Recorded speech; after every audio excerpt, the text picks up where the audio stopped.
Bueno, muy buenos días, apreciados estudiantes.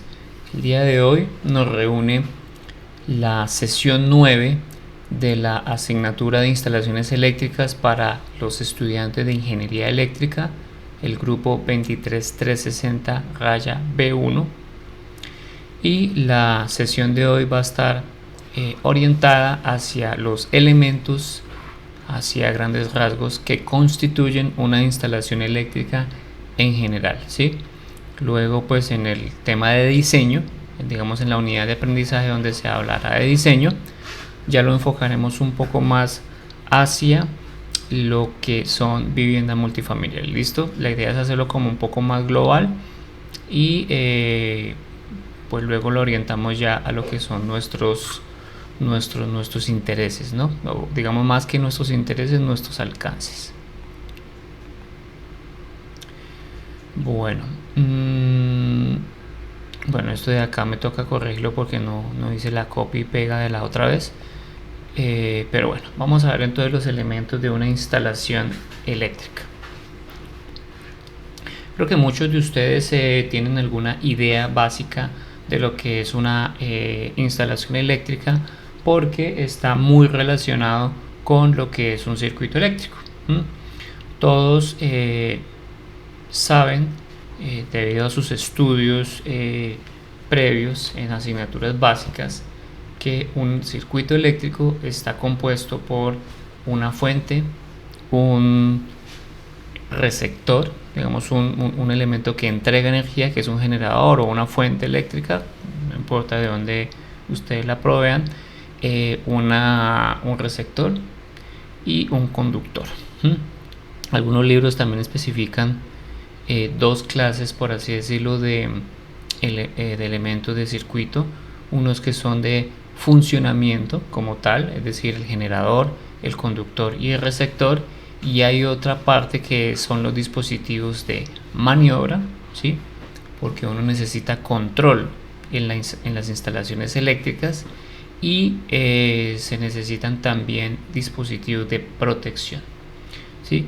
Los dispositivos de maniobra están más orientados hacia lo que es relacionado con el control consciente de la instalación eléctrica.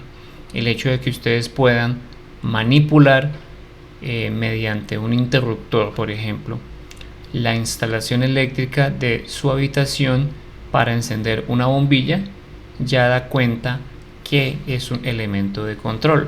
Sin embargo, si llega a haber una falla, ustedes ya más o menos tienen idea de lo que puede ocurrir en una instalación eléctrica. Necesitamos un control inconsciente, algo de lo que, por ejemplo, nosotros no estemos pendientes, pero que sí estemos protegidos. Por eso es que se llaman elementos de protección. Dices elementos de protección básico, que me imagino que ustedes también pueden intuir que existen en un circuito eléctrico, como por ejemplo un fusible, que pues elimina o corta el exceso de corriente que se está produciendo debido a un, por ejemplo, cortocircuito. Un dispositivo, por ejemplo, para elevación de tensiones debido a maniobras propias de las instalaciones eléctricas que quedan, digamos, aguas arriba de la instalación del usuario final. Por ejemplo, un dispositivo de protección contra sobretensiones, puede ser un DSP o un disyuntor, bueno, etcétera. Van a haber una serie de elementos de protección que están enfocados más que todo hacia el control inconsciente, ¿no? Nosotros no controlamos eso, sino son dispositivos que están pendientes de que esos eventos ocurran y actúan. Mientras que los otros son dispositivos conscientes de control, porque yo estoy consciente cuando estoy controlando el circuito. ¿Listo? Bien. Así a modo de introducción y el contenido que pues vamos a ver a lo largo de estas 2 o 3 clases, diría yo, está más relacionado con lo que se trata de los elementos que están compuestos en una instalación eléctrica, ¿no? Y pues esto difiere mucho de los tipos de instalación. Recuerde que los tipos de instalación no es que hayan diferentes tipos de instalación eléctrica, no, sino que hay diferentes contextos en donde la energía eléctrica pues se usa, ¿no? Recuerden que dentro de los contextos más apropiados o más comunes son pues el usuario final de las viviendas residenciales, por ejemplo, ambientes residenciales, el usuario final de ambientes comerciales, el usuario final de ambientes industriales, ¿sí? El usuario final de ambientes, por ejemplo, hospitalarios, ¿sí? Que finalmente pues es una derivación de industria, pero con unos criterios de diseño un poco más exigentes, ¿no? Dice, por ejemplo, instalaciones para petroleras, instalaciones para bombas de servicio, instalaciones para piscinas, etc. Entonces, todos esos contextos, pues, cambian un poquito en el sentido de cómo usted va a diseñar digamos, hay diferentes niveles de maniobra, por ejemplo, no es lo mismo la corriente, por ejemplo, que conscientemente uno tiene que controlar en una habitación, por ejemplo, como la que ustedes viven, con un interruptor sencillo pueden controlar el bombillo, a, por ejemplo, el control de una máquina despulpadora, ¿sí? Que tiene que hacerlo usted de forma consciente. Muchos operarios seguramente lo van a tener que realizar, pero no es la misma clase de interruptor, por ejemplo, ¿sí? Si por ejemplo en una instalación petrolera donde las condiciones ambientales juegan un papel muy importante, ¿sí? Debido pues que usualmente el petróleo no se consigue en las zonas urbanas, sino en zonas donde la extracción pues tiene condiciones ambientales y atmosféricas muy complicadas, pues las instalaciones eléctricas también son totalmente diferentes, ¿sí? A prueba de muchas cosas, ¿no? Incluso un interruptor no puede ser el interruptor clásico que uno ve en sus casas, ¿no? Entonces, fíjense que cada uno de los contextos nos proporciona unos elementos de circuito distintos, ¿sí? Y que pues no vamos a poder abordar todos esos contextos aquí. A modo general, el contenido pues de lo que se trata de elementos de instalación eléctrica está más enfocada hacia el tema de acometidas, hacia el tema de equipos de medición, hacia el tema de interruptores, transformadores, tableros, salidas para alumbrado y tomas, tierra o neutro de una instalación eléctrica, el cableado y todo lo relacionado con simbología. ¿Listo? Vamos a ir hablando de algunos parámetros para viviendas multifamiliares, como vamos a ir hablándolo de forma general, ¿sí? Lo mismo los interruptores, los transformadores, todo lo que de alguna forma pues puede, digamos, ayudarnos a nosotros para entender lo que son las viviendas multifamiliares, que es el contexto pues en el que nos vamos a estar manejando. Bueno, recordemos que una instalación eléctrica interna es un conjunto, digamos ya hablando desde el punto de vista de instalación eléctrica, que finalmente es un circuito, ustedes saben, que es un conjunto de acometidas parciales, tableros de distribución, circuitos ramales y salidas instaladas en el predio de un suscriptor. Bien, fíjense que esto es una de las posibilidades que pueden existir. Si ustedes se dan cuenta, ahí lo que tenemos es una instalación eléctrica típica de un usuario residencial, o sea, solo un usuario residencial que se encuentra conectado directamente a un transformador o un suministrador de servicio que pues lo ofrece un operador de red particular, ¿sí? Sea Codensa, sea SEMS, sea ESA, sea EPM, no importa, el esquema es muy similar. Las únicas cuestiones que van a cambiar entre operadores de red van a estar relacionadas más con el tema de disponibilidad de servicio, características técnicas de sus aparatos, ¿sí? Capacidades instaladas, ¿sí? tipos de usuario, etcétera. Pero esencialmente cada una de esas siempre va a tener como un mismo modelo. Si hablamos desde un punto de vista de un edificio, los componentes de una instalación eléctrica, así como a grandes rasgos, ¿sí?, pueden estar derivados hacia los cuadros de distribución de tensión media, los transformadores, sistemas de canalizaciones eléctricas, ¿sí? Canalizaciones hace referencia a no el cableado, sino la protección para el cableado, ¿sí? Entonces, pues digamos que fíjense que ahí entran elementos de protección asociados a los circuitos eléctricos, ¿no? Es muy seguro que ustedes van a, digamos, pensar en un diseño, y el diseño pues va a tener necesariamente no solamente conductores que transporten, ¿sí?, la electricidad, sino va a también tener elementos que protejan a esa instalación eléctrica de daños, ¿sí? Acuérdense que pues hay muchos factores que pueden afectar los elementos básicos de una instalación eléctrica, elementos desde el punto de vista funcionales, ¿no? Entonces las canalizaciones van a estar más enfocadas hacia la protección de conductores. Cuando hablamos de que son prefabricadas, es que pueden ser ya prediseñadas, preestablecidas. Hay muchos tipos de canalizaciones, eso es lo que vamos a ir avanzando de a poco. Los cuadros de distribución de baja tensión, pues como tenemos aquí un edificio, seguramente pues van a ver una tensión de servicio que va a ofrecer el operador de red desde el lado de alta, ¿no? Porque como esto es un edificio, este edificio tiene unas prestaciones mucho más altas que por ejemplo una casa. Fíjense que respecto de la anterior, el operador de red usualmente es quien suministra el transformador, por lo que el usuario solamente va a ver una tensión de baja, ¿no? Usualmente esta es de 208 para usuarios residenciales, o usuarios pequeños industriales puede ser de 220, ¿no? Y pues si tiene un sistema trifásico, ¿no? Porque si es un sistema netamente monofásico, pues entonces va a ser de 120 para usuarios residenciales y algunos usuarios industriales pequeños que necesitan solamente monofásica, pequeños, por ejemplo, o usuarios comerciales de 127 voltios.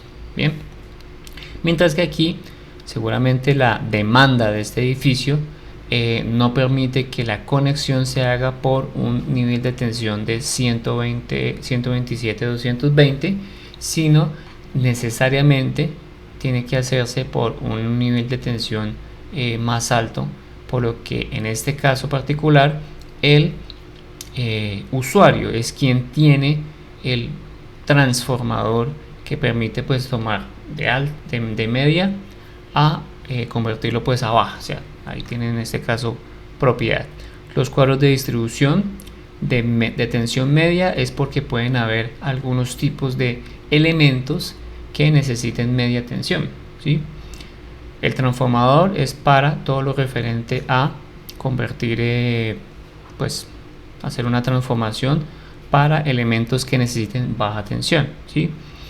Los cuadros de distribución de baja tensión pues están asociados al transformador, y pues estos de alguna forma distribuyen a lo largo de todo el edificio pues para suministrar el servicio localizado, ¿no?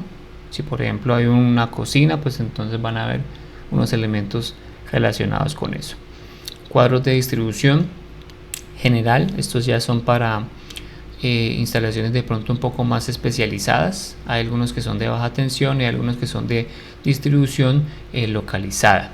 Aparatos de protección que pueden ir incluidos directamente en donde, en los cuadros de distribución, o pueden ir a lo largo de la instalación, o puede ir al final donde se digamos conecta algún elemento particular que necesita una protección adicional. Un ejemplo de eso, por ejemplo, va a ser un motor, y este motor tiene por ejemplo un guardamotor, ¿sí? O un sistema de protecciones localizado. Aparatos de maniobra, volvemos al motor. El motor puede tener un aparato de maniobra directamente sobre el motor, o por ejemplo, yo podría tener un aparato de maniobra remoto, ¿no? Depende del tipo de funcionalidad que se requiera. Instrumentos de medición. Cuando nosotros tenemos un edificio, por ejemplo, a veces se necesitan controlar variables. Incluso pues en una casa se necesita un elemento de control de medición, ¿no? Pues porque a nosotros nos suministran electricidad y necesitamos de alguna forma cuantificar ese servicio que nos están suministrando, ¿no? Aparatos de vigilancia está más relacionado con el tema de monitorización de las variables eléctricas, ¿no? Aquí no va enfocado tanto a la vigilancia, digamos, CCTV, circuitos de televisión, aunque podría de pronto colocarse ese tipo de cosas, aunque no es imperativo. Interruptores y enchufes, pues todo lo que ya es de servicio un poco más bajo y que necesita de alguna forma un control, o interruptores que se requieran, por ejemplo, para elementos de control de alta demanda, ¿no? Entonces, aquí los interruptores y los enchufes van a estar en función de los niveles de tensión, de las prestaciones del elemento que se requiere, ¿no? Etcétera. Pueden haber interruptores tan sencillos como los que ustedes tienen en su casa, como interruptores un poco más complejos que necesiten una secuencia de apagado. Lo mismo, hay enchufes que pueden, digamos, ser tan sencillos como, por ejemplo, ustedes enchufan y desenchufan su computador, su celular, ¿sí? Como pueden haber enchufes y tomacorrientes que se requiera un protocolo para desconexión. Manejo y observación de automatización energética y gestión de energía y los sistemas de protección y automatización de edificios. Esto va más enfocado hacia el proceso de certificación LEED, ¿no? Que es todo lo de eficiencia energética. Adicionalmente, si el edificio llega a tener, por ejemplo, generación distribuida, donde pues ya, digamos, no va a ser totalmente dependiente de sistemas del operador de red, digamos, de la red interconectada nacional, sino que va a tener también algunos tipos de generación localizada, pues seguramente esto va a sumar a que también van a haber algunos cuadros de distribución, ¿sí? O algunas celdas o cuadros de distribución de media tensión que hagan el proceso de transferencias, ¿no? Por ejemplo, ¿sí? O que hagan el proceso de sincronización entre los diferentes tipos de energías distribuidas que ustedes pueden tener ahí. Bueno, si nos enfocamos más hacia una vivienda multifamiliar, este es como un bosquejo de lo que sería un diagrama unifilar de una vivienda multifamiliar. Puede ser típica, puede ser clásica, pero también depende mucho de del tipo de vivienda multifamiliar, ¿no? En general puede decirse que es así, pero también, como les digo, depende mucho del tipo de vivienda multifamiliar. ¿Qué encontramos acá? Fíjense que aquí tenemos hacia arriba, lo que es aguas arriba, el operador de red, ¿sí? Ellos tienen sus sistemas de protección asociados aguas arriba del transformador que ya va a suministrar, en este caso particular, el usuario, ¿sí?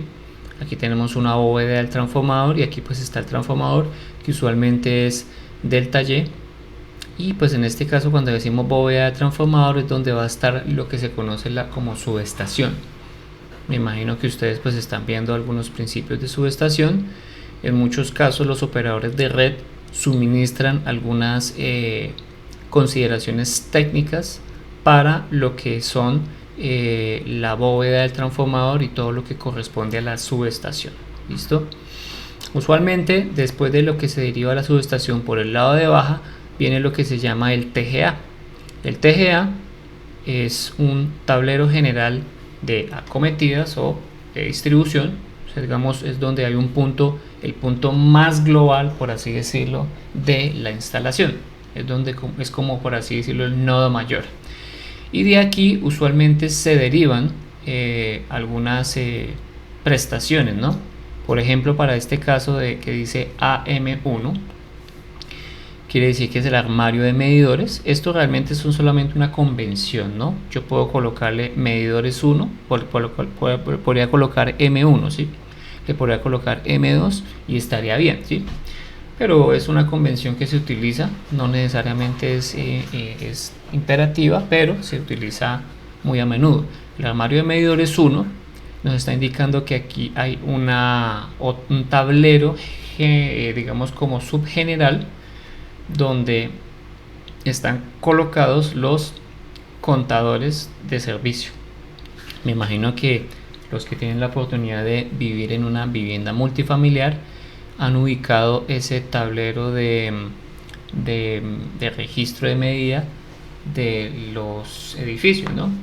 Si no lo han ubicado, pues entonces vayan a su edificio multifamiliar y verifiquen dónde está ese tablero, ese armario de medidores. Bien, se coloca 1 o 2, pues de eso es en función de la cantidad de viviendas que existen en una casa, ¿no?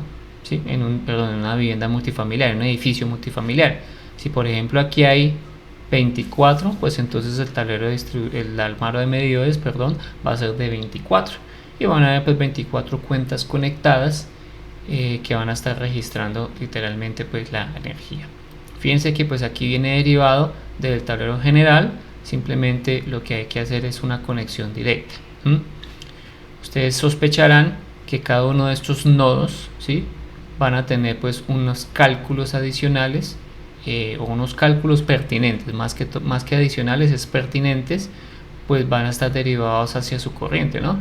Fíjense que aquí tenemos un conductor que viene desde el lado de baja hasta el barraje, ¿sí?, y del tablero general de acometidas o el tablero general.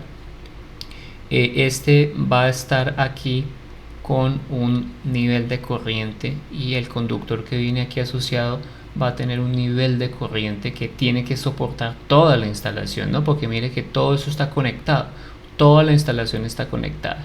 Si nosotros nos derivamos por este conductor que viene acá va a tener que soportar toda esta corriente que va a estar conectada a estos usuarios, ¿no? Por eso es que nosotros estamos caracterizando lo que se llama la demanda y la carga instalada de cada uno de los, bueno, empezando la carga instalada y después la demanda, ¿sí? Porque con carga instalada yo puedo comenzar a hacer una caracterización de nuestra instalación eléctrica, y con demanda podemos hacer un dimensionamiento un poco más preciso y económico de conductores, por ejemplo, ¿no? Y fíjense que cuando yo conecto acá, pues van a estar conectados adicionalmente un armario de medidores 2, si es que llega a haber, por ejemplo, otras casas en esta vivienda multifamiliar, y a veces pueden haber hasta 4. Usualmente lo que ocurre en viviendas multifamiliares es que esto de acá suele ser una torre de apartamentos. Cuando yo digo que tengo 24 por ejemplo cuentas conectadas en un armario de medidores, lo que tengo pues son 24 posibles usuarios que van a disfrutar del servicio de energía eléctrica en este pedacito. Lo mismo acá, pues van a ser otros 24. ¿Cuánto tiene promedio una torre de apartamentos? ¿Sí? Una torre de apartamentos puede tener a veces 4 apartamentos por piso de diferentes tipos, ¿sí? Digamos, si hablamos de tipos de apartamento, estaremos hablando casi que también de tipos de usuario, ¿sí? Y los arquitectos llaman esos apartamentos tipo como esos apartamentos que tienen diferentes disposiciones de espacio. A veces suelen ser espacio, a veces suele ser distribución de cómo está, por ejemplo, ciertos espacios de la casa, etcétera, ¿sí? Entonces eso también da cuenta para nosotros, los ingenieros electricistas, el diseño que vamos a planear, ¿no? No es lo mismo un apartamento tipo 1 que tiene, por ejemplo, un espacio, digan ustedes, de qué sé yo, de 40 metros cuadrados, a un apartamento tipo 2, aparta estudio, por ejemplo, que tenga 20 metros cuadrados, ¿sí? Entonces ahí van a ver todo lo que es derivado de lo de que es carga, ¿sí? ¿Cómo vamos a empezar a hacer eso? Pues esa es la idea de lo que se llama el diseño, empezar a caracterizar desde el punto de vista eléctrico, con todas las métricas estadísticas que nosotros ya establecimos previamente, y establecer cuánto sería, por ejemplo, la demanda instalada de cada uno de estos sectores. Adicionalmente, también el operador de red exige que haya una medida localizada para hacer elemento de control, ¿sí? Usualmente esto está conectado pues al tablero general de acometidas, aunque en algunas ocasiones, vuelvo y digo, pues esto es función del diseño, ¿sí? Puede estar conectado en la boda del transformador. Por ejemplo, en este caso particular tenemos un grupo de medida aquí, ¿sí? Porque esta partecita que tenemos acá es lo que se llama el tablero de SC. Ese tablero de SC es lo que se conoce como el tablero de servicios comunes o de zonas comunes. Resulta que en una vivienda multifamiliar, cuando ustedes pagan administración o cuando pagan administración, ustedes disfrutan de servicios comunes. Dentro de los servicios comunes es que ustedes puedan usar el ascensor, es que ustedes puedan usar, por ejemplo, los salones comunales donde se hacen por algún tipo de fiestas, ¿sí? Es que ustedes puedan usar, por ejemplo, las luces de los pasillos, es que ustedes puedan usar todo lo que involucre común y que no sea, por ejemplo, de su vivienda, ¿no? ¿Qué es lo que pasa ahí? Pues si no forma parte de lo que yo pago en mi vivienda, entonces ¿dónde lo pago? Para eso se necesita un contador o un registrador de energía totalmente aparte para que registre la energía consumida por lo que se llama servicios comunes. ¿Qué es lo que nos dice la norma usualmente? Aunque esto no es imperativo, ¿no? Recuerden que esto no es imperativo. Tenemos una planta de emergencia que está conectada a los servicios comunes, ¿sí? Cuando, por ejemplo, se va la electricidad por el sistema interconectado nacional, debido a cualquier tipo de razón, motivo o circunstancia, lo que va a ocurrir es que pues hay un corte del servicio y esta planta de emergencia pues va a actuar. Nosotros podemos tener varias formas de diseño, pero la norma nos garantiza que ustedes tienen que conectar o dejar, digamos, con suplencia eléctrica elementos importantes o vitales, ¿no? Si por ejemplo llega a haber un corte eléctrico, una de las cosas que ustedes van a tener que garantizar que haya, por ejemplo, en la ausencia de electricidad, es que haya agua, ¿no? Pues aunque no está directamente relacionado el que haya luz y agua, porque cada uno de los servicios son indispensables, si por ejemplo para una torre de apartamentos la motobomba, por ejemplo, suba agua hasta el 10º piso, es importante, ¿no? La fuerza del agua no es capaz de llegar hasta un 10º, un 18º piso, ¿no? Si es el caso, ¿no? Por eso uno de los vitales es el tema de la bomba de agua, por ejemplo. Otro caso, el ascensor, ¿sí? El ascensor tiene que estar funcional. En caso de que, por ejemplo, se vaya la electricidad, pueden haber varios sistemas, ¿no? Sistemas mecánicos, sistemas eléctricos, pero lo que usualmente también se utiliza es que se conecta, por ejemplo, a la planta eléctrica, aunque en muchos casos, para ahorrar costos, la apertura de, por ejemplo, un ascensor cuando hay un corte de servicio suele ser mecánica más que eléctrica, ¿no? Eso depende mucho de su diseño y ustedes se van a dar cuenta que cuando diseñan instalaciones eléctricas muchas veces van a tener que jugar con presupuestos. Bien. Otras de las cosas que usualmente están presentes en los servicios comunes pues son las luces digamos, de pasillos y cosas que de pronto podrían afectar a la comunidad si no tienen, por ejemplo, servicio eléctrico. Por eso la iluminación de pasillos y de todo lo que es salidas de emergencia suelen estar iluminadas, aunque en la actualidad ya se ha implementado todo lo que son sistemas de alumbrado de emergencia, más relacionado como con suplencias individuales para cada una de las luminarias, ¿no? ¿Qué quiero decir con eso? Que cada una de las luminarias que están instaladas, por ejemplo, en escaleras, supongamos que una de las, digamos, de las versiones más comunes para zonas de evacuación son las escaleras. La norma nos dice que en escaleras la iluminación tiene que garantizarse sí o sí. Entonces, si por ejemplo la planta de emergencia falla y no puede, digamos, suministrar energía eléctrica debido a que, por ejemplo, si es una planta de emergencia con diésel y pues la gente no pagó la administración y no se pudo, por ejemplo, colocar el diésel, o el mismo diésel es que ya se secó y no tienen disponible diésel. Entonces, ¿qué es lo que hacen la iluminación? Ellos tienen una batería interna para funcionar en caso dado que no haya un suministro de energía eléctrica. Entonces, es lo que nos dice actualmente la norma.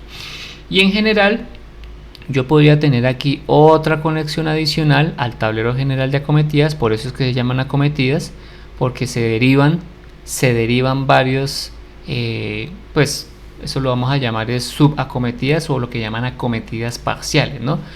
Aquí el término acometida es un poquito como relativo, ¿no? Porque yo puedo decir que hay una acometida principal desde, por ejemplo, las líneas de transmisión o donde el operador de red nos puede suministrar el servicio, perdón, líneas de distribución, no de transmisión, desde las líneas de distribución hasta, por ejemplo, el lado de alta del transformador. Ahí que vamos a tener, pues una acometida, ¿sí?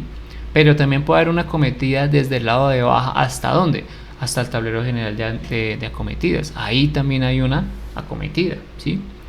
Y esta de acá, esto también puede ser una acometida, ¿no? Es decir, esta es una acometida para el armario de medidores, ¿sí? Entonces fíjense que el concepto de acometida es relativo más al punto donde se está analizando. Si yo me paro en el barraje del TGA, pues la acometida va a ser el conductor que está aguas arriba de ese.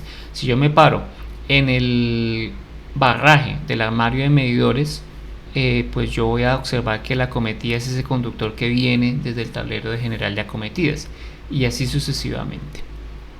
Aquí yo puedo conectar adicionalmente otras acometidas parciales, ¿sí? Por ejemplo, como el tablero de servicios comunes para la parte comercial, ¿sí?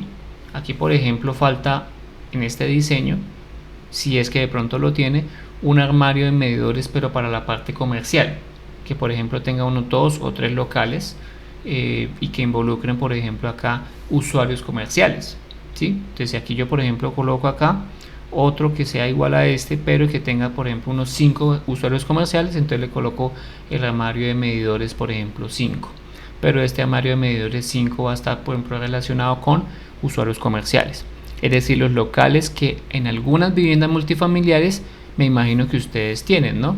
Es muy común en la actualidad que se deje un espacio para un negocio, al menos unos 2 o 3 locales relacionados en esos diseños.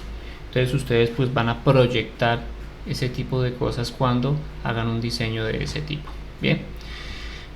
Y también a veces en algunos casos los tableros de servicios comunes son iguales tanto para los usuarios comerciales como para los usuarios que son residentes, ¿no?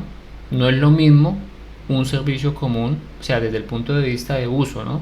Pues uno pensaría como propietario o como residente de una vivienda que el servicio común, pues las personas que están en las tiendas o digamos en los servicios comerciales del edificio no deberían usar eso porque no son residentes, ¿sí?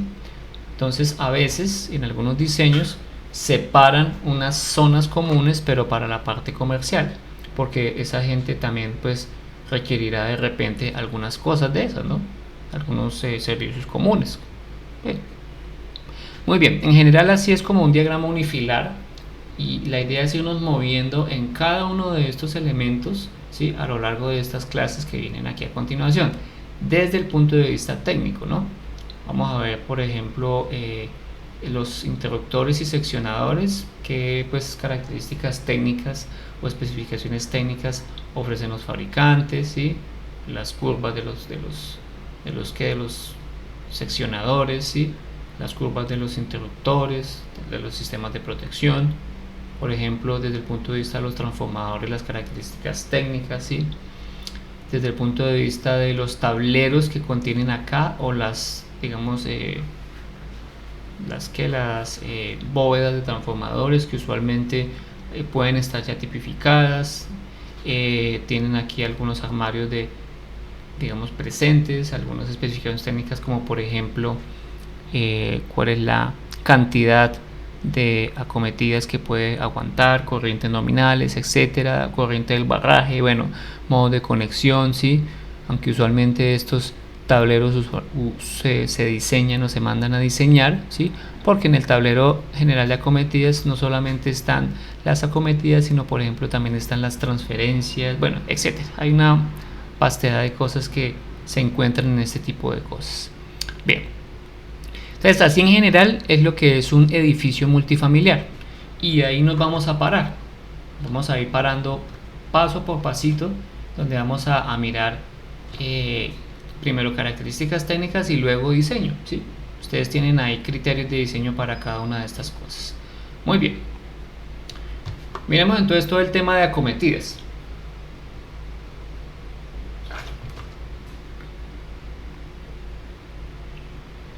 Bueno, ¿cómo define la NTC 2050 lo que es una acometida? La acometida es una derivación de la red local del servicio respectivo, ¿sí? Es decir, aquí hablamos de un operador de red que está ubicado en el sitio donde yo estoy haciendo mi diseño, ¿sí? Si es Bogotá, seguramente pues el servicio de red local va a ser Codensa. Si es Bucaramanga, va a ser la ESA. Si es Medellín, va a ser EPM. Si es Cali, va a ser en Cali. Si es en Barranquilla, va a ser pues bueno, los operadores de red de cada uno de los sitios respectivo, y que llega hasta el registro de corte del inmueble. Cuando hablamos de registro de corte, hacemos referencia a la medida. Es decir, cuando hacemos referencia a medida, por ejemplo, los operadores de red no pueden introducirse a un inmueble a hacer, digamos, medida. Todo lo que está aguas abajo del medidor se considera del usuario, ¿sí? De hecho, particularmente, pues, todo lo que pase adentro de la casa, cortos, daños en la instalación eléctrica, etcétera, etcétera, etcétera, no es responsabilidad del operador de red, ¿sí? ¿Por qué hacen esas definiciones? Precisamente para establecer responsabilidades. En edificios de propiedad horizontal o condominios hacemos referencia a estos edificios multifamiliares. Digamos, la propiedad horizontal hace referencia a unas normatividades de vivienda en comunidad, ¿no? No es lo mismo tener una vivienda, o digamos un barrio que tiene viviendas independientes y que cada uno construye como quiere su casa, a una propiedad horizontal que tiene unas normatividades establecidas y que hay un criterio de diseño desde el punto de vista de arquitectura para la construcción de este tipo de propiedades. Bien, aparte de eso se rige por unas normatividades y aquí hay como un consenso, etcétera, ¿sí? Entonces este tema de las viviendas multifamiliares son importantes cuando hablamos de normatividades se refiere. Para este caso, inmobiliarias cerradas, que trata la ley 675 del 2001, ¿sí? Todo lo que esté contenido en esta ley, la acometida llega hasta el registro de corte general. ¿Qué significa eso? Que la acometida va a llegar hasta el transformador de la subestación, si lo tiene, ¿no? Porque en algunas ocasiones no lo tiene. Hay unas viviendas de propiedad horizontal que son pequeñas, que no necesitan subestación. Hay otras que sí necesitan subestación. Entonces, hasta donde llegue el contador general, El registro general es propiedad del usuario, ¿no? Es lo que llama la acometida, perdón. Muy bien.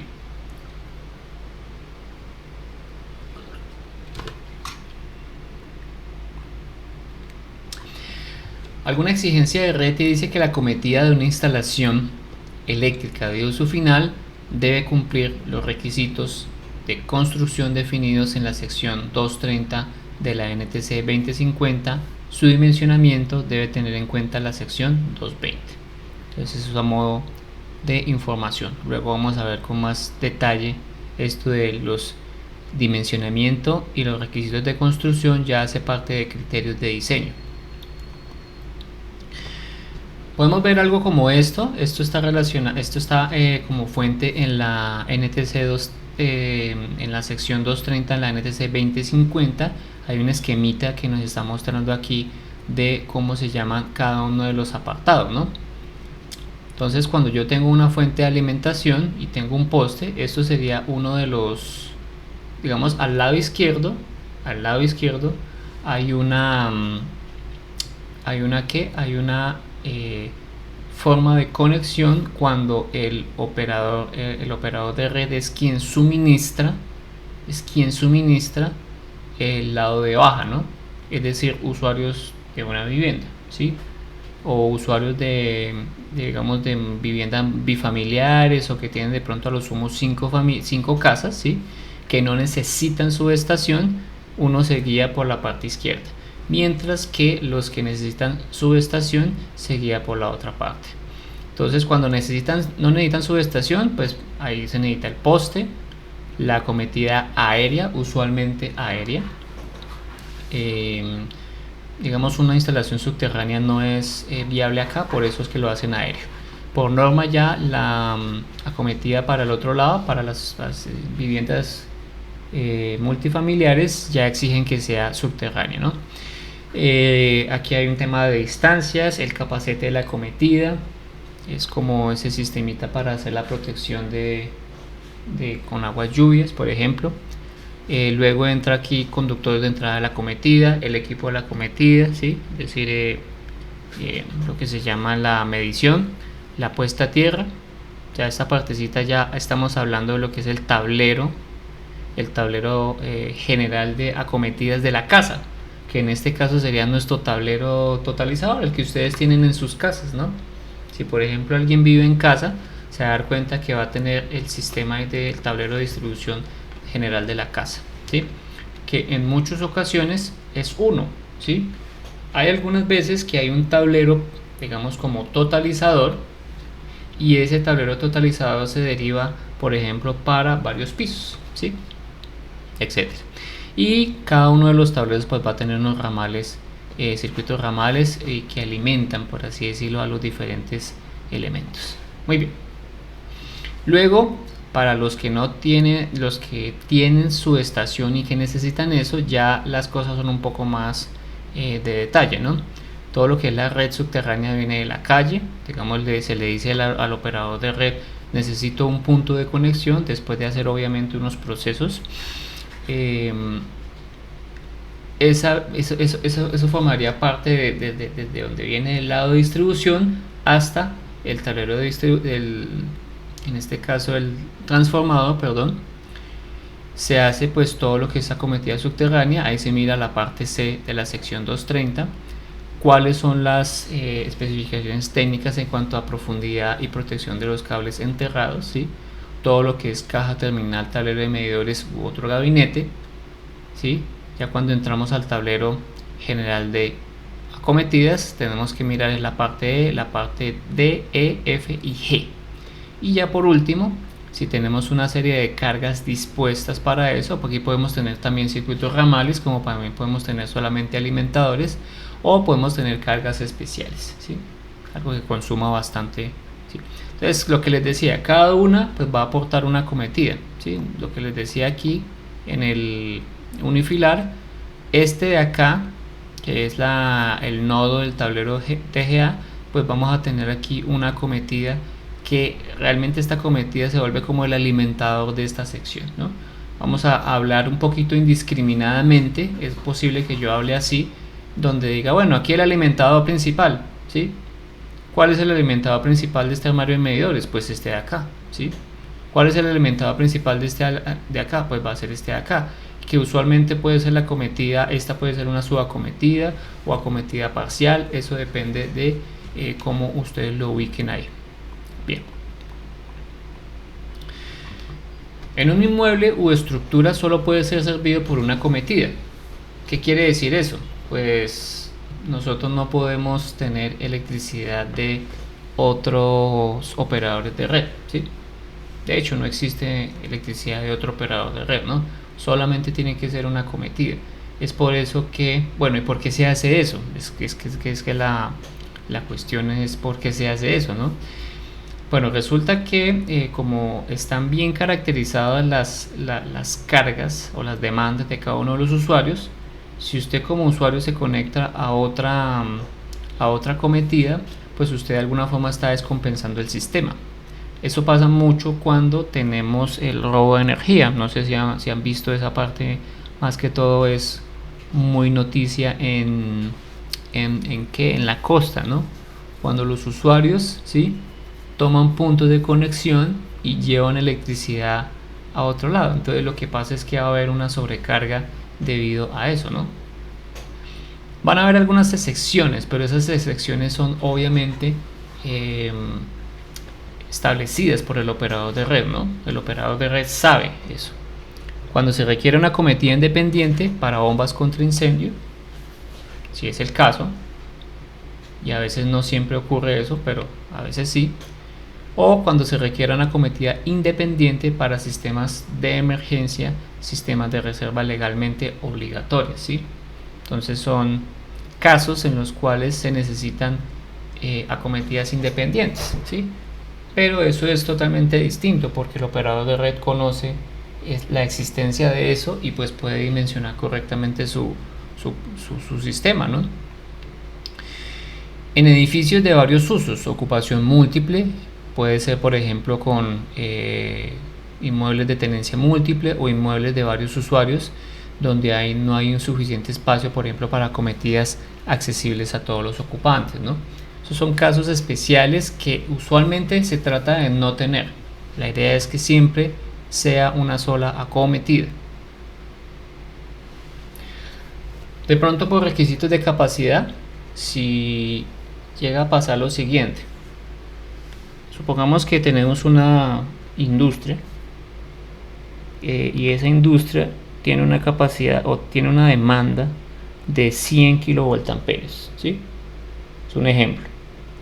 Y el operador de red dice, no tengo esa capacidad instalada en el transformador de distribución, o más bien, tengo esta capacidad instalada, pero se encuentra en dos transformadores de distribución, ¿no?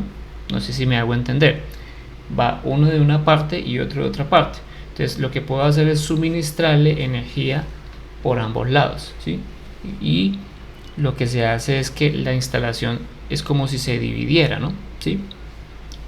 Pero eso solamente ocurre en caso dado que el operador de red pues dé permiso. Por eso dice con permiso especial, ¿no? Inmuebles de gran superficie, ¿sí?, donde pues esto también ocurra y pues donde digamos las necesidades de corriente o de carga, más que todo de potencia, superen pues la condición de capacidad instalada al operador de red, que es donde usualmente se ven ese tipo de cosas. Cuando el predio se utilizan diferentes características de servicio, como tensiones diferentes o por usos de tarifas diferentes, ¿sí?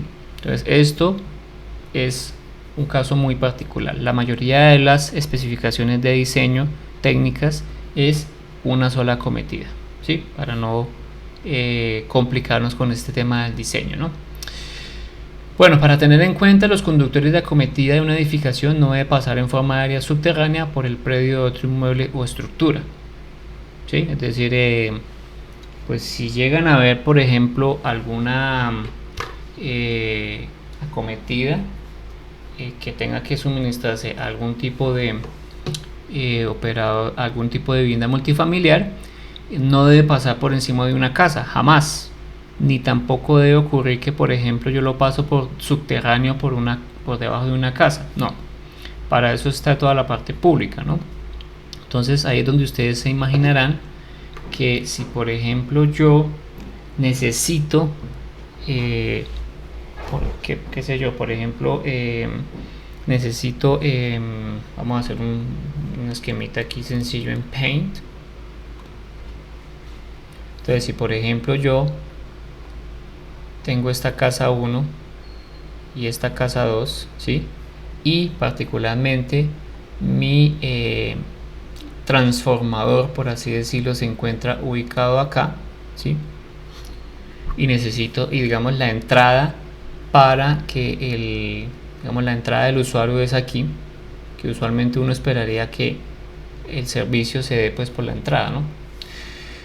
Entonces el caso que no debe ocurrir es que, bueno, como ven, voy a colocarlo aquí directamente, ¿no? Mira que estoy pasando por esta casa, ¿no?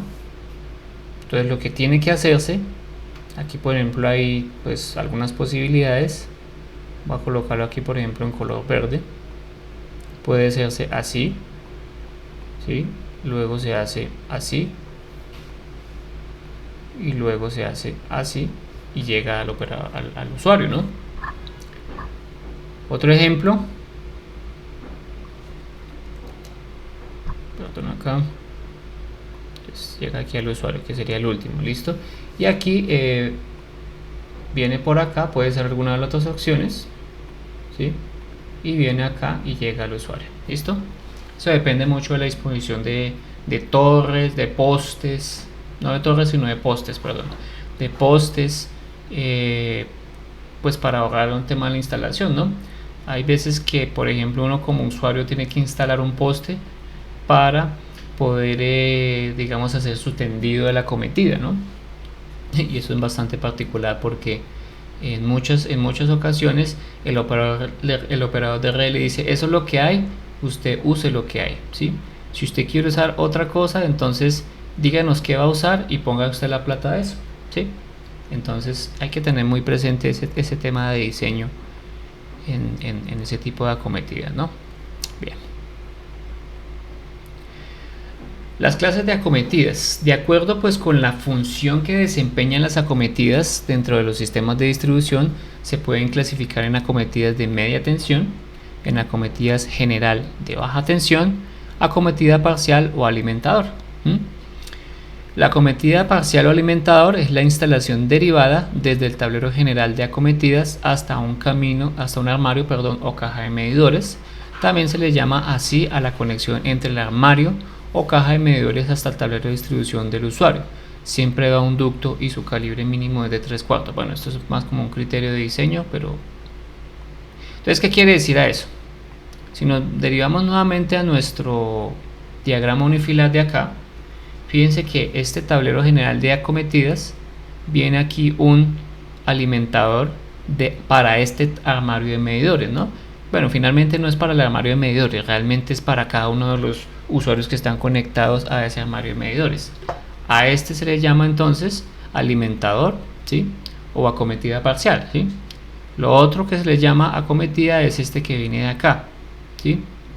Y el otro es la acometida principal también que viene de acá, ¿no? Entonces lo que dice en las especificaciones técnicas es que la acometida derivada, ¿sí? Desde el tablero general de acometidas hasta el armario o caja de medidores se llama acometida parcial o alimentador. Entonces vamos a estar hablando de acometida indiscriminadamente o alimentador, ¿listo? Y yo puedo estar haciendo referencia a acometida de media tensión como si fuera acometida parcial, porque yo no lo voy a decir acometida de media tensión. Puede que a veces le diga acometida a cualquiera de las dos y puede que se confunda, ¿no? Pero la idea es que ubiquen dónde es que estamos hablando, ¿listo? Muy bien. Si lo hacemos desde un punto de vista de un diagrama unifilar, miremos aquí que esta es la red primaria de media tensión, es decir, la que ofrece el operador de red, y tenemos la acometida en media tensión. Luego tenemos el transformador, pues que está, digamos, la subestación. Tenemos ya una red de baja tensión y esta se le llamaría entonces la acometida general en baja tensión, ¿sí? Tenemos el TGA, tablero general en baja tensión, y aquí tenemos la subacometida, ¿sí? Y este de acá es el famoso alimentador, ¿sí? Entonces la forma correcta de llamarlo, al menos en viviendas multifamiliares, pues debería ser de esta forma, ¿no? Fíjense que aquí llegamos al subtablero de la acometida, que son estos armarios de medidores, ¿sí? Estos armarios de medidores, o los armarios que concentran diferentes, por ejemplo, servicios comunes, ¿no? El armario de cuentas o de medidores para usuarios, el armario, por ejemplo, el tablero, perdón, de servicios comunales, por ejemplo, etcétera, ¿sí? Luego de cada alimentador viene viene el tablero de distribución de cada una de las casas, y usualmente a esos se le llaman circuitos ramales, ¿sí? A esos usualmente se le llaman circuitos ramales. Cuando hablamos de circuitos ramales, que el ramal, cuando estamos hablando del diseño, fíjense que estamos hablando de diseño, que el ramal por ejemplo, de lavado y planchado tiene que ir, entonces ustedes ya saben que es un circuito relacionado con tablero de distribución hacia la casa, ¿sí? Hacia, digamos, el usuario final. Si hablamos, por ejemplo, es que el conductor de alimentación desde el tablero del armario de medidores hasta el usuario tiene que ser número 8, entonces ya saben que estamos hablando de ese conductor. Si hablamos de la subacometida, entonces es el conductor o los conductores que vienen desde el tablero del TGA hasta cada uno de los armarios de medidores, etcétera. ¿Listo? Yo creo que este esquemita se entiende. Sería interesante de pronto, eso va a ser un ejercicio de finalizar la clase autónomo, ¿no? No significa que sea para clase. Listo. Entonces, de acuerdo con la forma de construcción, las acometidas se pueden clasificar en aéreas, subterráneas o mixtas, ¿sí? Puede ser cualquier combinación de las dos. De acuerdo con el tipo de servicio, se pueden clasificar en monofásicas, bifásicas, trifásicas. De acuerdo con el nivel de tensión, se podrían clasificar en media tensión y baja tensión. Pues aquí no vamos a llegar a más, ¿no? De hecho, alta tensión y extra alta tensión le corresponde a otra asignatura, ¿no? Bien. Bueno, pueden ser aéreas, subterráneas o mixtas. Las acometidas aéreas en media tensión, estos ya son un poquito de criterios de diseño. Podrán ser en conductor ACSR. Cuando veamos especificaciones técnicas de conductores, ya se van a dar cuenta que es ACSR. ¿Listo? Deben ser trifásicas, con excepción de los siguientes casos en los cuales se permitirán acometidas monofásicas, ¿sí? Servicios industriales cuya acometida no posea una capacidad instalada en transformadores superior a 167 kVA a 13.2, 333 kVA a 34.5 kVA. ¿Listo? Servicios no industriales cuya acometida no posea una capacidad instalada en transformadores superiores a 75. Esto que tenemos acá son más criterios de diseño, ¿no? Que ya también vamos a ir viendo en diseño, pero esto puede ser un abrebocas. Para tener en cuenta, toda acometida aérea en media tensión deberá poseer en el punto de conexión a la red en media tensión una protección de sobrecorriente consistente con un juego de cortacircuitos, ¿sí? Con fusibles, los cuales se instalarán en el poste de arranque. Esto que tenemos acá, no sé si se alcanza a ver, es el sistema de protección para esta red de media tensión, ¿sí? Y pues estas están derivadas para los circuitos que usualmente usaría una vivienda multifamiliar. Estos son como los cortacircuitos, son como fusibles que se tienen ahí, ¿sí? Y pues que cuando, por ejemplo, ustedes ven a gente o han visto de pronto a personas con un palo largo, que ese palo largo tiene un nombre que se llama pértiga, cambiando estos fusibles porque hubo un daño. Estos son las protecciones de media tensión. Las acometidas subterráneas en media tensión deben ser trifásicas, pueden ser construidas, por ejemplo, en el cable XLP o PPR, ¿sí? Ya también vamos a ver eso. Toda acometida subterránea en media tensión deberá poseer en un punto de conexión a la red de media tensión aérea una protección de sobrecorriente consistente con un juego de cortacircuitos con fusibles y una protección de sobretensión, el DSP, consistente con un dispositivo de cargador de sobretensión que se instala en el poste de arranque. Fíjense que aquí tenemos Sistema de distribución, viene el transformador y vienen aquí todos estos sistemitas derivados de acá. ¿Listo? Bien. Las acometidas mixtas son una combinación de las dos. Puede haber una parte que sea subterránea y debido, por ejemplo, a la geometría del terreno, a lo difícil de la situación, toca sí o sí colocar combinaciones de las dos.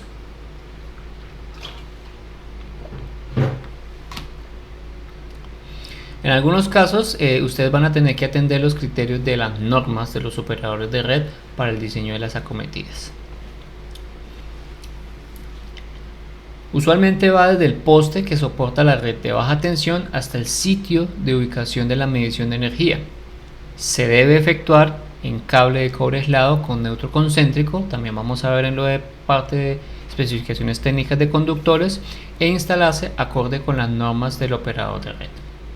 No se permitirán más de 3 acometidas en un mismo inmueble, de hecho no se permite sino solamente una. Para aquellos edificios que requieran más de 4 servicios de energía, se debe instalar un tablero con barraje y totalizador general. ¿Qué quiere decir esto?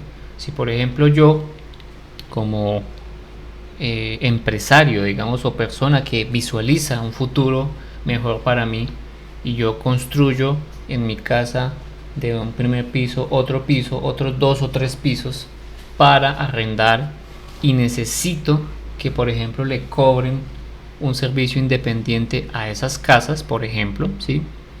Lo que tengo que hacer es reformar también la parte de la instalación eléctrica, porque yo voy a tener que independizar ese tipo de cosas, ¿no? Muy bien. De hecho, Codensa patrocina mucho el tema de la independización de cuentas, ¿no? Aquí creo que también puede ser algo muy similar. El cable de la acometida aérea de baja tensión debe ser de tipo antifraude, como concéntrico o trenzado. Esto maneja una norma que es la UL 854, o si hablamos de las normas técnicas colombianas, la NTC 4564. El conductor de cobre calibre no menor a 10 AWG para instalaciones monofásicas, es decir, menores a 3 kVA, no menor a 8 AWG. Ya vamos a ver qué es esto de AWG, aunque me imagino que ustedes deben tener alguna idea. Para instalaciones entre 3 kVA y 10 kVA, esto ya automáticamente debe ser para, digamos, casas que demandan tipo de cosas. Esto puede ser trifásico o monofásico, pero aquí el 8 AWG es por lo que es más grande, ¿no? Para potencias superiores se debe hacer un cálculo conforme a la 220 de la NTC, ¿sí? Entonces, si por ejemplo, esto es como un criterio de diseño, ¿no? Si yo tengo 10, ya sé, si yo tengo menor a 3 kVA, por norma ya me dice que esto es 10 AWG, pero si yo tengo entre 3 y 10 kVA, puedo usar 8 AWG. Finalmente, pues si ya las potencias son más grandes, ya tengo que hacer un cálculo en función de la demanda, en función de varios parámetros a saber. Se puede utilizar conductores de aluminio grado eléctrico de serie AA 8000, ¿sí? Ese es el caso de algún tipo de acometida que se pueda diseñar con esa forma, ¿no? Sin embargo, pues hay que tener mucho cuidado con las instalaciones que utilizan conductores de aluminio por el tema de la compatibilidad entre conductores, ¿no? Ojo con eso. La sección de aluminio debería ser de 2 calibres mayores a la conductor del cobre, por la misma razón, ¿no? La capacidad de corriente del aluminio no es la misma de la capacidad de corriente del cobre, ¿no?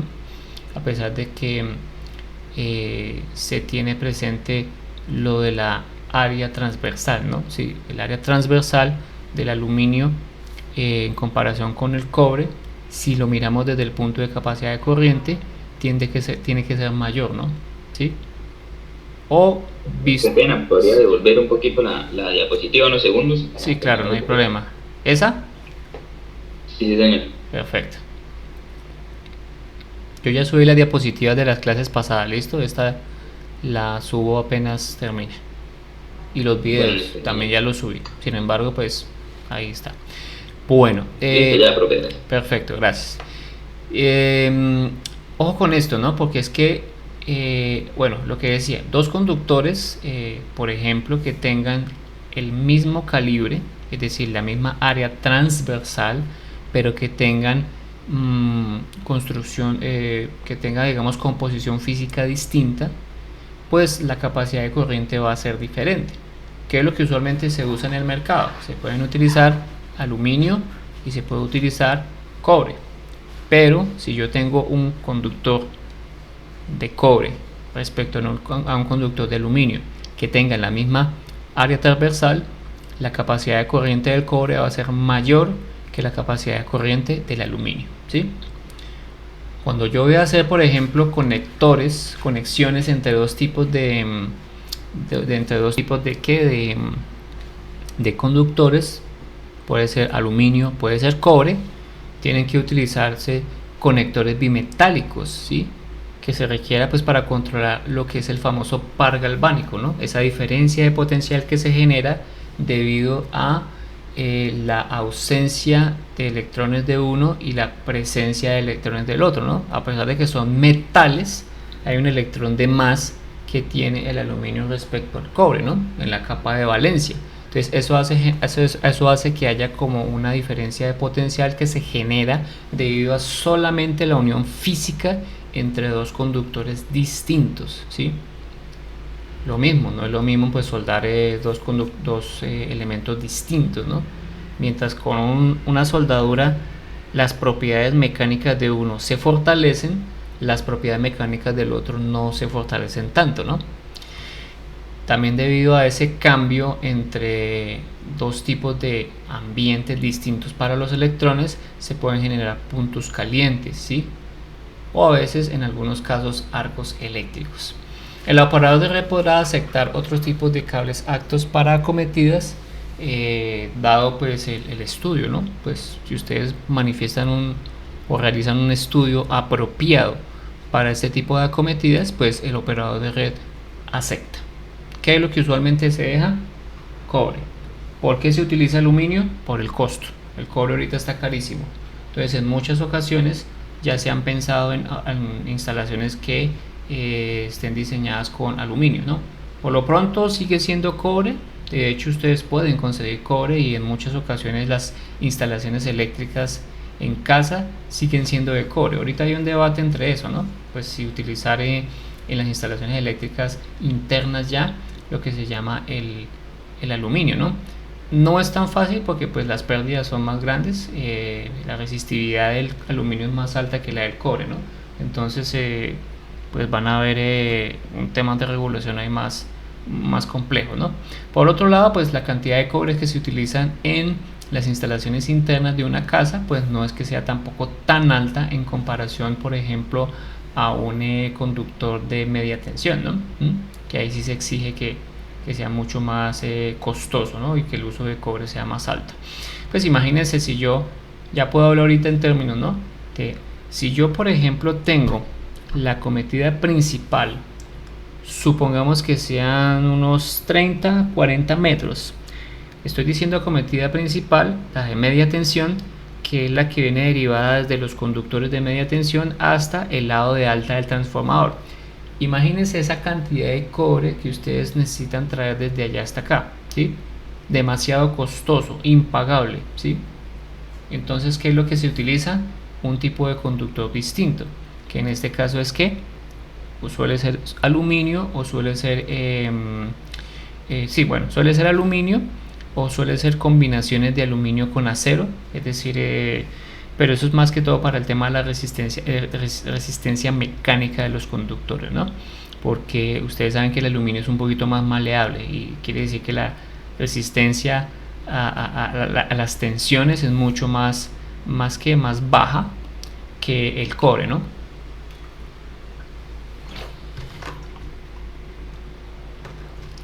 Se debe asegurar que la regulación de tensión en la acometida no supere el 3%. Esto ya hace más referencia a un criterio de diseño. En la fachada no se permite el uso de conductores a la vista ni incrustados directamente. La idea es esconder lo más que se puedan los conductores. Los cables que lleguen a la caja del medidor deben ser encerrados en tubería metálica incrustada, es el famoso la tubería MT, y en lugares donde por limitaciones de materiales de las paredes no se puede hacer la incrustación.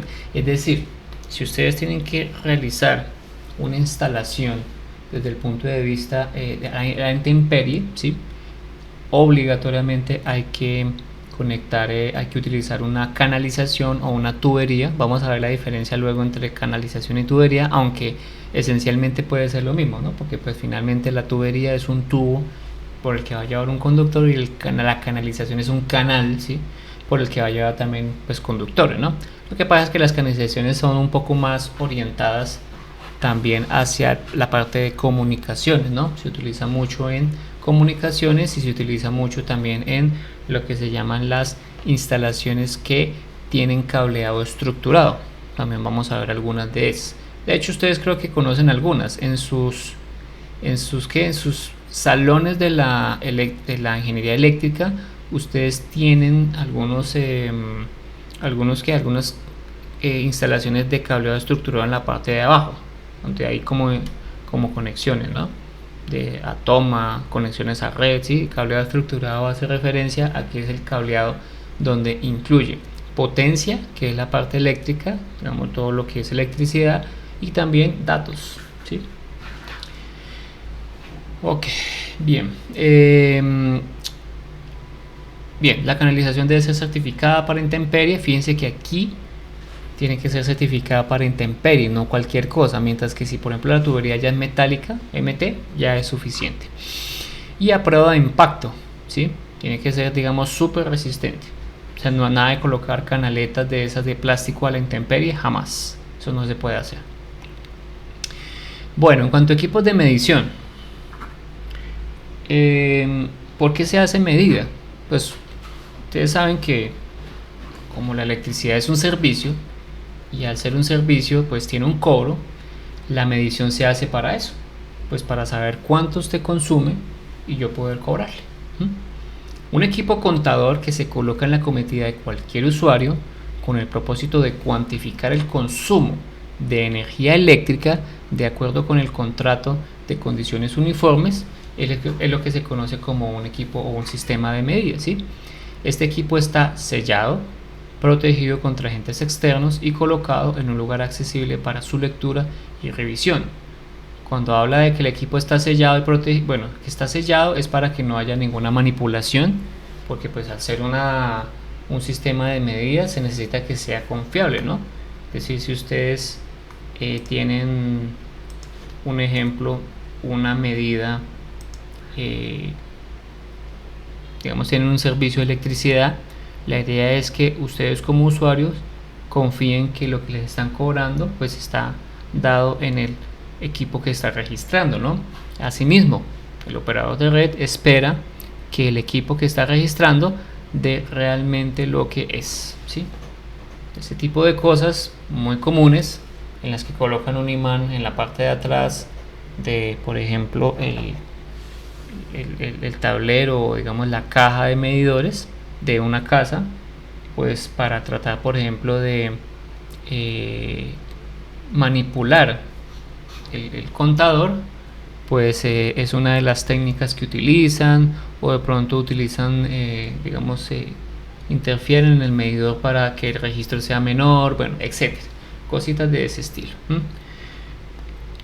Entonces ese tipo de cosas es lo que evita que haya, digamos, manipulación de los contadores. Por eso es que está sellado, está protegido contra agentes externos, pues por el tema de mantenimiento, y colocado pues en un lugar accesible para que pues haya como una lectura y revisión por parte del operador de red, ¿no? Acuérdense que el operador de red es quien está verificando que en efecto pues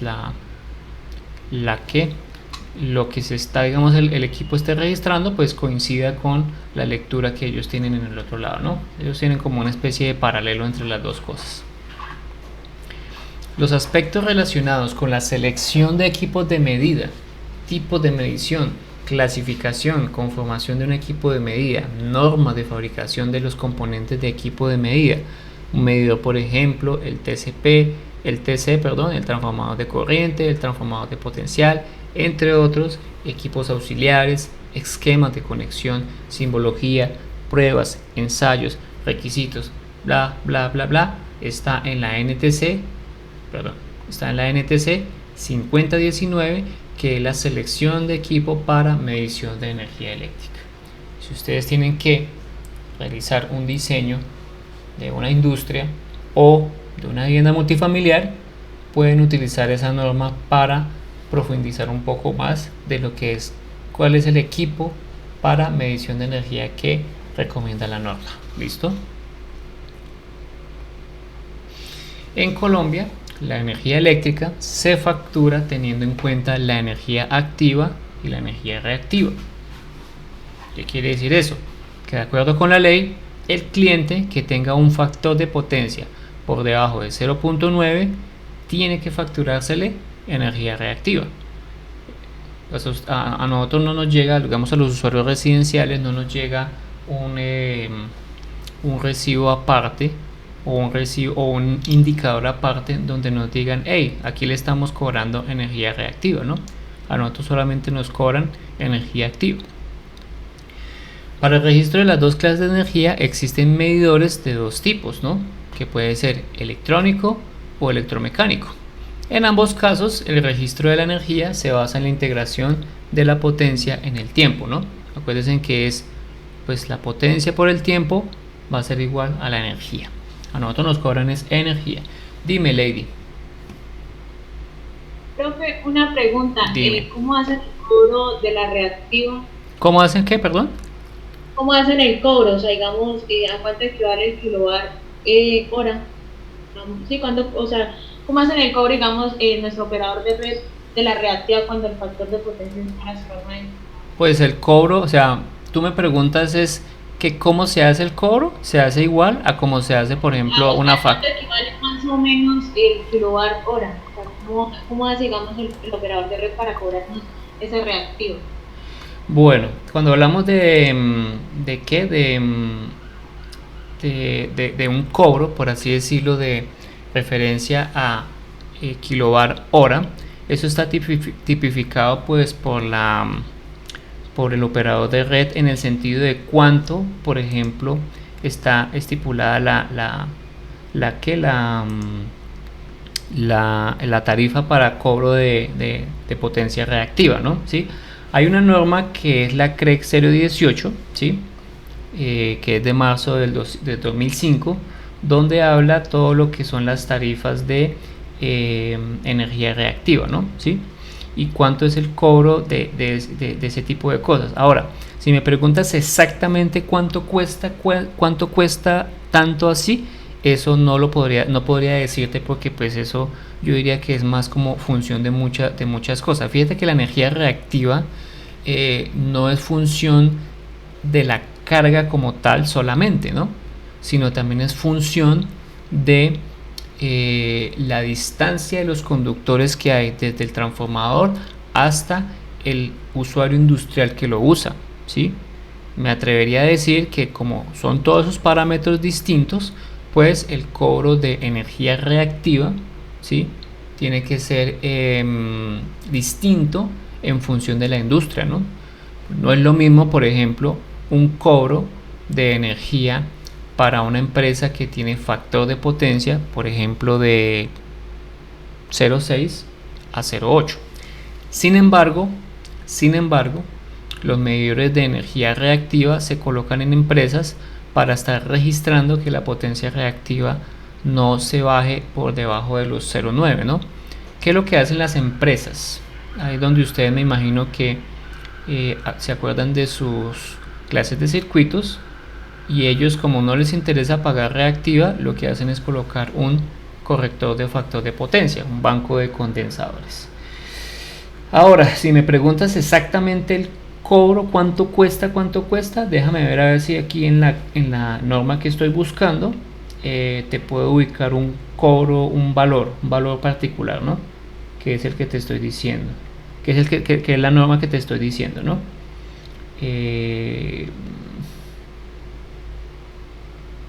A ver si hay una tarifa, por así decirlo, que me diga a un usuario tal le cobramos tanto.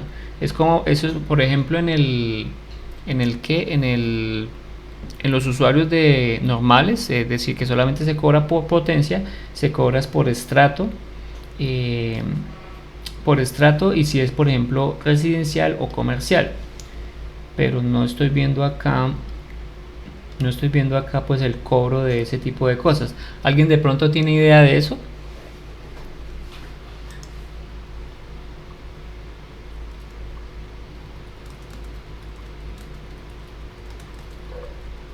En otras mediciones creo que vimos que era la mitad de la potencia activa. Sí, pues ese sería como un parámetro, ¿no? No se me va a ocurrir hacer esa pregunta. Nunca se me va a ocurrir hacerme esa pregunta. Sí, dime. Según la CRED, creo que dice que será algún valor de la potencia activa cuando el factor de potencia era menor a 0,9.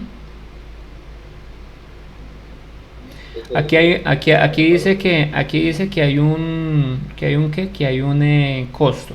El costo de transporte de energía reactiva, es que la reactiva es eso, ¿no? Es un costo que se cobra por el transporte de la energía desde el generador hasta dónde, hasta el operador, hasta el usuario final, ¿no? Por eso es que la cobran, ¿no? Dice que costo de transporte de la energía reactiva es el exceso de reactiva, un multiplicador que se incrementa mensualmente de 1 hasta 12, siempre que se mantenga el exceso de reactiva, y un componente de distribución de la tarifa de energía eléctrica. Según dice acá, está en la regulación de la CREC 015 del 2018. Para responder ya puntualmente la pregunta de Lady, yo diría que hay que revisar esa CREC y como que analizar la industria, particularmente eso. De hecho hay toda una empresa, por así decirlo, donde ustedes pueden desempeñarse en todo lo de medida. O sea, volverse ustedes unos expertos en el tema de medida, ¿sí?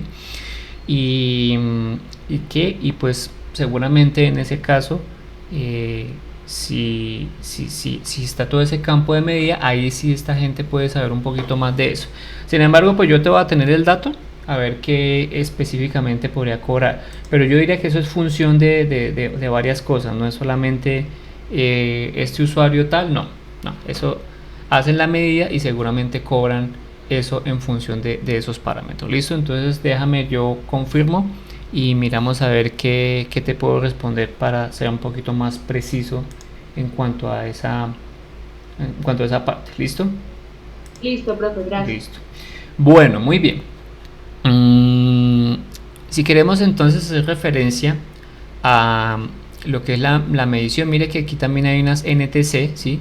Que es la 2288, la 2148 y la 2147, que hace referencia a todo lo que es mediciones de reactiva y de activa, ¿no? ¿Sí? Hay algunas veces que se presentan los diagramas específicos de las empresas operadoras de red para lo que es la instalación de equipos de medida, ¿no? Aquí esto hace referencia ya a lo que es la instalación de los equipos de medida, perdón. Bien, de acuerdo con la capacidad instalada existen tres tipos de medición: la directa, la semidirecta y la indirecta. Eso tiene que ver mucho con el tema de la intrusividad hacia el usuario, ¿no? La medición directa es aquella en la cual yo conecto directamente el medidor, los conductores de la cometida, en este caso pues la corriente de carga pasa totalmente a través de sus bobinas, ¿no? Aquí no voy a necesitar ningún tipo de transductor, ¿sí? Es decir, ahí yo tengo mi contador en la casa y en la casa llega directamente al contador y él va contando la energía directamente. Mientras que la semidirecta es aquella en la cual las señales de corriente se toman a través de transformadores de corriente y las señales de potencial se toman directamente de la alimentación de la carga. ¿Por qué se da esto? Porque pues de pronto la corriente es muy elevada, ¿sí? Y pues tener un elemento por el que pasa una corriente muy elevada hacia un contador puede que no sea muy provechoso, ¿no? Pero por ejemplo el nivel de tensión es soportable por ese contador, ¿sí? 120, 208 puede tranquilamente soportar un elemento de esos. Ahora el problema es cuando ya tenemos una medición en donde la corriente es elevada y aparte de eso la tensión es elevada, ¿no? Si yo tengo una tensión elevada ya no puedo utilizar directamente, o sea, hacer esas mediciones directas, sino tiene que hacerse por medio de equipos auxiliares. De pronto en alguna otra asignatura vieron que existen pues transformadores de corriente y transformadores de voltaje, aunque se llaman más de potencial,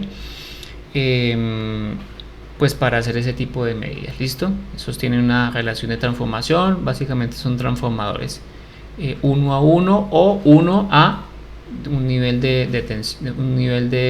transformación, perdón.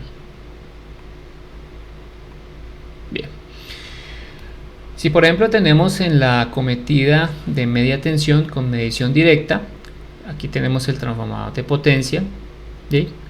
La acometida aérea o subterránea de los botes de baja, y aquí tendríamos el equipo de medida, va directamente conectado ahí.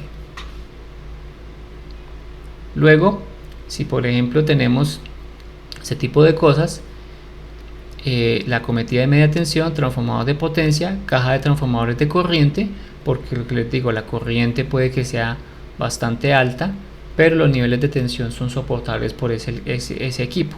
Entonces yo puedo utilizar aquí una caja para equipo de medida en baja tensión, y aquí tengo mis transformadores de potencial. Ahora, si por ejemplo tengo acá digamos, necesito medir por el lado de alta, fíjense que aquí ya está por alta. Aquí usualmente eso es para el lado de baja y aquí es para el lado de alta, ¿no? Es decir, los niveles de tensión y de corriente son apreciables donde no se pueden hacer mediciones directas, ¿no? Aquí toca hacer medidas indirectamente con un transformador de corriente y de potencial. Un medidor de energía eléctrica es el conjunto de elementos electromecánicos o electrónicos que se utilizan para el registro de consumo de energía eléctrica. Acuérdense que lo que registramos es energía eléctrica, tanto activa como reactiva, y en algunos casos su demanda máxima. Eso depende ya del tipo de medidor. Existen varios tipos de medidores dependiendo de la construcción, el tipo de energía que miden, clase de precisión y conexión de energía eléctrica. Aunque existen instalados en terreno medidores de tipo electromecánicos, los nuevos no podrán instalarse de ese tipo por el tema del imán que les colocaban. Ahora ya son todos electrónicos, ¿no? Eso los van a ir cambiando, si no es que ya los cambiaron en algunos lados, ¿no? Para evitar ese tema de fraude, y también pues para mayor precisión, ¿no? Porque pues todo se hacía era con una ruedita electromecánica, ¿no? De acuerdo con la construcción, existe pues el medidor de bobina de inducción electromagnético, pues es un medidor en el cual las corrientes en las bobinas fijas reaccionan con las inducidas en el elemento móvil o disco, haciéndolo mover, ¿sí? Muy parecido pues a cómo funcionan los motores, y con eso pues yo aprovecho y hago un registro, ¿no? Algo así como esto, ¿sí? Son uno de los digamos contadores más comunes, que aunque digamos esto ya no se debería usar, ¿no? Ya se está usando otro tipo de contadores. Ese es el que tiene aquí su registrico, su tacómetro ahí para mostrar. Medidores estáticos o electrónicos, en los cuales pues la corriente y la tensión actúan sobre elementos de estado sólido, ¿no?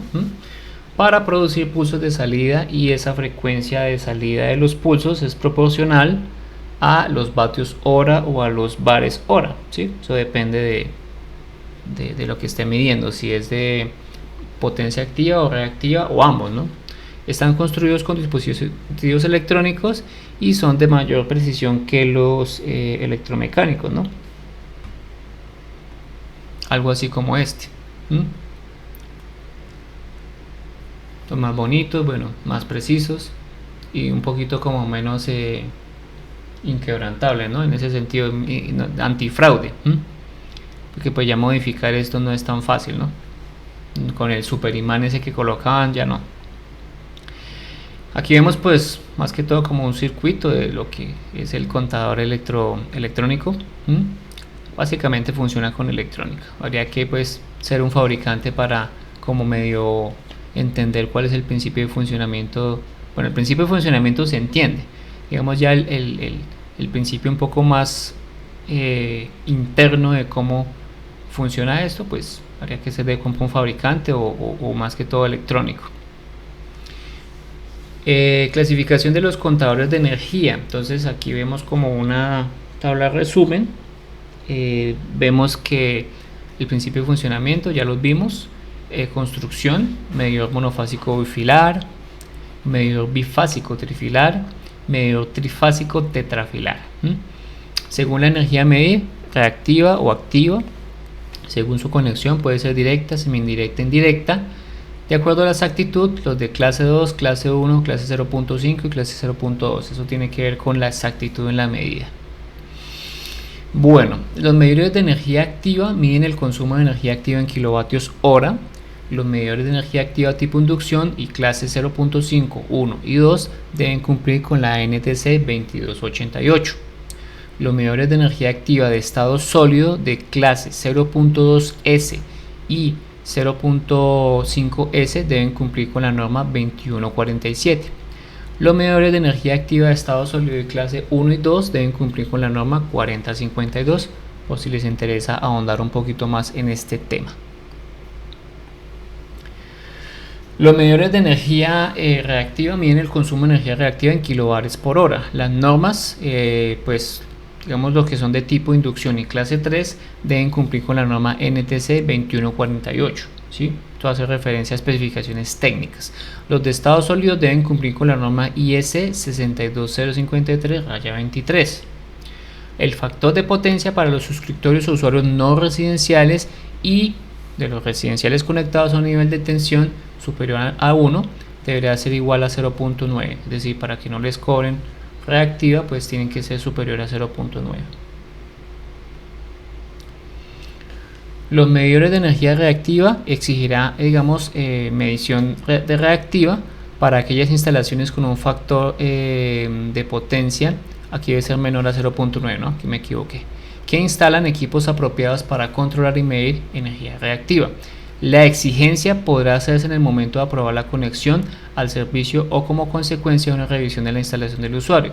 Si el operador de red llega a encontrar alguna inconsistencia en su instalación, él va a exigir que ustedes coloquen un medidor de potencia reactiva. Bueno, de energía reactiva, no de potencia reactiva. Uno no mide potencia, nosotros medimos es energía. Para el caso de la ESA, se debe medir energía reactiva a partir de los 45 kilovoltamperios. Es potestad del operador de red definir cuándo es necesario realizar dicha medición. Bien, entonces ellos básicamente nos dan la pauta.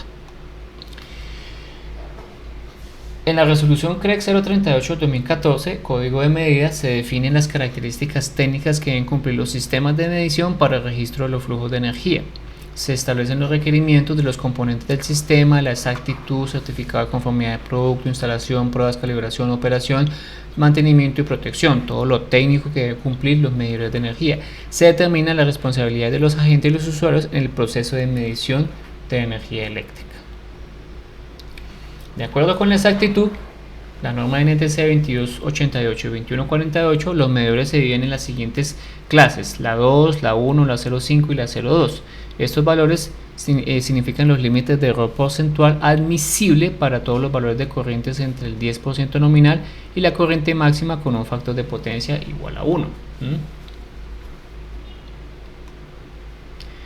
Los medidores de clase 2 se incluyen medidores monofásicos, bifásicos para medir energía activa en casas, oficinas, locales comerciales y pequeñas industrias con cargas inferiores a 45 kilovoltamperios. ¿Qué significa eso? Pues que nosotros no necesitamos medidores muy exactos, debido pues a que la resolución de nosotros no es que sea tampoco tan alta, ¿no? Medidores de clase 1 incluyen los medidores trifásicos para medir energía activa y reactiva de grandes consumidores. Para cargas mayores de 45 kilovoltamperios se exigen que sean medidores electrónicos. Medidores de clase 0.5 se utilizan para medir a grandes consumidores cuando el usuario no es regulado, o sea, es un usuario no regulado o la tarifa es horaria. El medidor debe tener un puerto de comunicación o módem para enviar la información a través de la línea telefónica o a través de internet, ¿no? Medidores de clase 0.2 se utilizan para medir energía activa suministrada en un bloque en punto frontera con empresas electrificadoras o grandes consumidores alimentados a 115. Entonces, claro, la precisión aquí tiene que ser muy alta, pues porque imprecisión es pérdida de plata. Los medidores electrónicos de energía activa deben cumplir la norma 2147 y los medidores estáticos de energía activa especificaciones metrológicas para la clase 0.2 S y 0.5 S y la NTC 4052, que son los medidores estáticos de energía activa para corriente alterna clase 1. El índice de clase es el número que expresa el límite de error porcentual admisible para todos los valores de corriente entre 0.1 veces la corriente básica y la corriente máxima, o entre 0.05 veces la corriente nominal y la corriente máxima. Ojo que todo esto es con factor de potencia igual a 1. De acuerdo a la conexión de red, pues yo puedo tener monofásico bifilar. Se utiliza para el registro de consumo en una acometida que tenga un solo conductor activo o fase y un conductor no activo o neutro, ¿sí? Siempre tiene que tener presente el conductor de neutro también, siempre van conectados ahí, porque pues mide también, hay una comparación que se hace. Es el medidor de uso más frecuente en instalaciones residenciales, ¿sí? Está compuesto por una bobina de tensión y una bobina de corriente. Su capacidad normalmente es de 15 a 60 amperios, que es lo que usualmente consume un usuario de ese tipo. Monofásico trifilar se utiliza para el registro de consumo de una acometida monofásica de fase partida. Digamos, ese es como un bifásico, bueno, bifásico no tan bifásico, ¿no? Donde se tienen dos conductores activos y uno no activo o neutro. Medidor bifásico trifilar se utiliza para el registro del consumo de energía de una acometida en baja tensión de 2 fases y 3 hilos, alimentadas de la red de baja tensión de distribución trifásica tetrafilar. Se usa para medir la energía consumida por aparatos que requieran para su funcionamiento 2 fases, motores puede ser de 10 HP o aires acondicionados de hasta 12.000 BTUs. De acuerdo con la conexión de red, trifásico trifilar, pues ese es para cuando tenemos 3 fases que no tienen neutro. Trifásico tetrafilar, es decir, que tiene 3 fases y un neutro, ¿sí? Entonces, pues para dispositivos que requieran de eso, ¿no? Aquí un resumen de lo que son los rangos. Y los medidores de frontera comercial. Los clientes de comercializadoras diferentes a la empresa de operador de red y los puntos de intercambio comercial deben instalar 2 medidores multienergía principales de reserva, entonces para contingencia. Cuando la frontera comercial está ubicada en puntos de red en donde se presentan flujos de potencia en ambos sentidos, se instalarán contadores bidireccionales, ¿sí? Aquí pues hay que mirar lo que sale y lo que entra. En fronteras comerciales de generación deben instalarse contadores independientes que registren los consumos auxiliares si estos son suministrados desde la red. Los operadores de red exigen telemedida para clientes no regulados. Aparte de la medida in situ, necesitan que la energía que se mide también se envíe al operador de red. Siempre van a necesitar para usuarios no regulados. Como nosotros somos usuarios, como la vivienda multifamiliar es un usuario regulado, ¿sí? Pues nosotros pues vamos a utilizar, no necesitamos telemedida. Sin embargo, hay una cosa muy particular, ¿no? Porque pues nosotros como usuarios como digamos usuarios que consumen, o una torre que consume mucha energía, podríamos llegar a pactar con el operador de red un precio.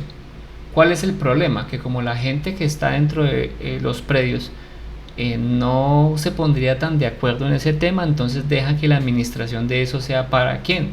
Para el operador de red. O sea, si un edificio multifamiliar se comportara como una empresa, podría pactar un precio con el operador de red y posiblemente la energía pues podría ser más económica, ¿sí? Sin embargo, como pues digamos que todo eso no es tan fácil administrar eso, ¿sí? O sea, porque pues aparte de que el administrador tendría que haber un administrador de la parte eléctrica, ¿no? Es decir, también hacer la instalación de contadores para saber cuánto consume cada uno, ¿sí? Entonces se vuelve un poco más complicado, por lo que en ese caso usualmente a las viviendas multifamiliares se les deja esa administración ¿a quién? al operador de red. Bueno, creo que podemos dejar hasta acá. Creo que faltan unas pocas, pero básicamente es todo lo referente a equipos de medida y contadores. ¿Listo? Bueno, no sé si hay preguntas.